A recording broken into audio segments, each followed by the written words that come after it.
बिस्मिल्लाहिर्रहमानिर्रहीम। हम लोग फंक्शन की कॉन्टीन्यूटी के बारे में पढ़ेंगे एट अ सर्टेन नंबर। ठीक है, तो कॉन्टीन्यूस फंक्शन की डेफिनेशन है a function is said to be continuous at a number C if and only if the following three conditions are satisfied.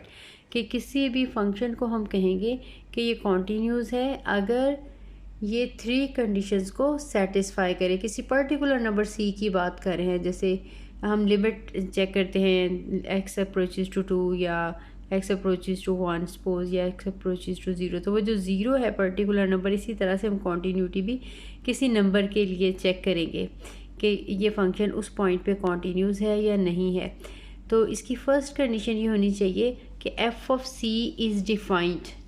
ठीक है, इसकी फ़र्स्ट कंडीशन है F of C is defined. Defined होने का meaning मैं आपको बता चुकी हूँ, मैं फिर से बता देती हूँ। फंक्शन डिफाइंड होने का मतलब यह है कि उस पॉइंट पे कहीं ये फंक्शन जो है अनडिफाइंड तो नहीं बन रहा, यानी उसकी वैल्यू इन्फिनिटी तो नहीं आ रही।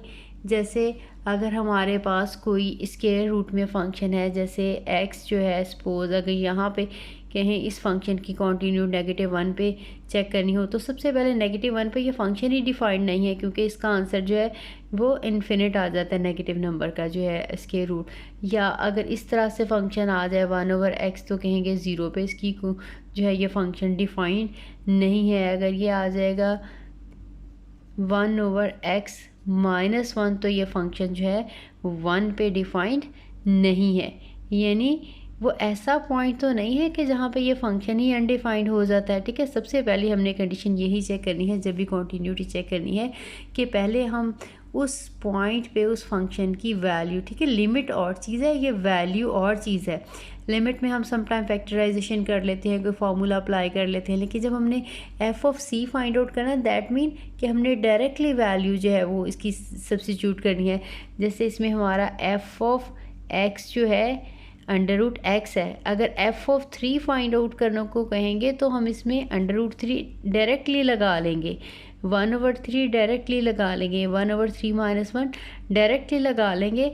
ठीक है, ये जो एफ ऑफ सी उस फंक्शन की इस पॉइंट पे वैल्यू है। ठीक है, हम डायरेक्टली जिस पॉइंट पे वो कह रहे हैं कॉन्टीन्यूटी चेक करें, हमने उसको उस गिवन फंक्शन में लगा के चेक करना है कि क्या ये इन्फिनिटी नहीं बन रहा।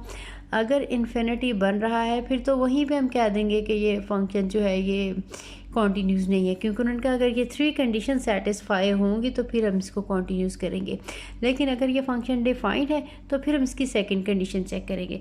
इसकी सेकंड कंडीशन है limit x approaches to C F of x exists. ठीक है, अभी हमने ये भी पढ़ी है कि लिमिट एग्जिस्ट करने का मतलब क्या है। लिमिट एग्जिस्ट करने का मतलब है कि उस पॉइंट पे उसकी लेफ़्ट लिमिट और उसकी राइट लिमिट का आंसर जो है वो सेम हो। ये हमने पढ़ा था, limit x approaches to C negative का आंसर अगर इक्वल आ रहा हो limit x approaches to C positive of F of x is equal, यानी फर्स्ट कंडीशन में हमने चेक करना है कि क्या वो फंक्शन जो है डिफाइंड है, यानी कहीं वो इन्फिनिट तो नहीं हो रहा। सेकंड कंडीशन में हमने चेक करना है कि क्या उसकी जो लेफ़्ट लिमिट थी उसकी राइट लिमिट के इक्वल है। और थर्ड हमने प्रॉपर्टी चेक करनी है limit x approaches to C F of x equals to F of C. यानी इसमें क्या कहा है, अब देखिए लिमिट जो होती है x अप्रोचेज टू सी, क्या यही है जो उसकी अगर लेफ़्ट लिमिट का और राइट लिमिट का आंसर जो है वो सेम आ जाता है, then this one is called limit x approaches to C of F of x। ठीक है, यानी ये वाला आंसर हमारा और ये जो हमने पहले वाले में आंसर निकाला है, ये दोनों आंसर अगर इक्वल आ रहे हैं, उस फंक्शन की वैल्यू और उस फंक्शन की लिमिट इक्वल आ रही है, तो फिर हम कहेंगे ये फंक्शन जो है वो कॉन्टीन्यूस फंक्शन है उस पॉइंट सी पे।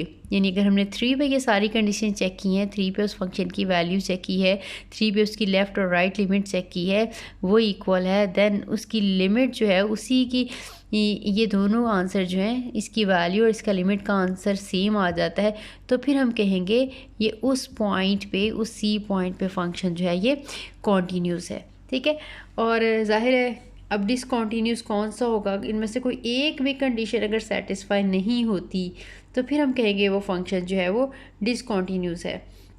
इफ़ वन और मोर ऑफ दीज 3 कंडीशंस, यानी या एक या एक से ज़्यादा कंडीशन भी अगर सेटिस्फाई नहीं हो रही, यानी फंक्शन डिफ़ाइन है उसकी लिमिट एग्जिस्ट नहीं कर रही, या फंक्शन ही डिफ़ाइंड नहीं है लेकिन लिमिट एग्जिस्ट कर रही है, या फंक्शन भी डिफ़ाइंड है लिमिट भी एग्जिस्ट कर रही है लेकिन लिमिट का आंसर और आ रहा है और फंक्शन की वैल्यू उस पॉइंट पे और आ रही है, तब भी हम कहेंगे ये फंक्शन जो है वो डिसकॉन्टीन्यूस है। ठीक है, ये वन और more of these three conditions fail to hold at C, यानी फेल हो जाती हैं सी पॉइंट पे, then the function F is said to be discontinuous at C.